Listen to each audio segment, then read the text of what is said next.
All right, Bill Gates, Melinda Gates divorce. Prior to Vin's favorite.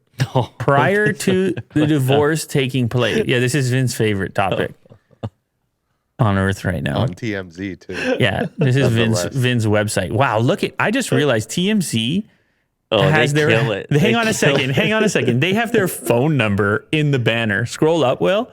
They got a one tips. They got a hotline. Of course. Just imagine they're answering phones all day. Like, what do you got? What do you got? Damn, we should have a phone number, Will. What's wrong with us? Who knows what people need to tell us? Anyway, there was this conversation. I think the last time we talked about it, we said there's no prenup in their relationship. And I already knew there's some weird, or not weird, but just unusual marriage rules in Washington State because it was covered with the Bezos divorce as well. They have a unique relative to the rest of the United States. Is it like prenup? No, I believe it's more prenups. This is not financial advice, but it was something. It was prenups were more difficult there. Oh, okay. Or more difficult, or just tougher to enforce, or maybe not present. Somebody from Seattle or Washington State's gonna. Anyway, so there was no prenup, but then people were like, well, how do you divide? Bill Gates got like 140 billion. Well, there's got to be something going on here. They got the foundation together. Like, what? How are you going to do this?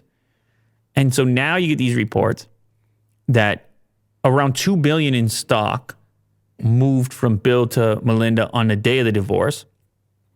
Funny enough, the stock that moved over was Canadian National Railway.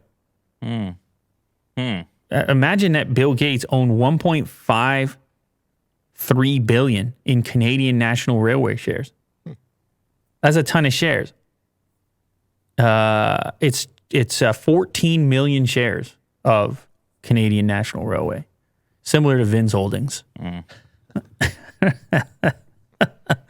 And 2.9 million shares of AutoNation Inc. And so that added another 310 billion. That's how you get to your 1.8 billion, or as the headline suggests, it says 1.8 billion, around 2 billion, close to 2 billion.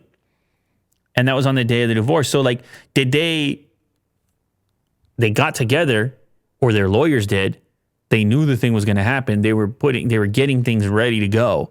And they knew that there was going to be some sort of exchange of assets. You're going to have to, they have multiple houses, even in the absence, like she said, she's not seeking spousal support, which means like ongoing support, which is one thing, but you still have all the assets to figure out. Mm-hmm.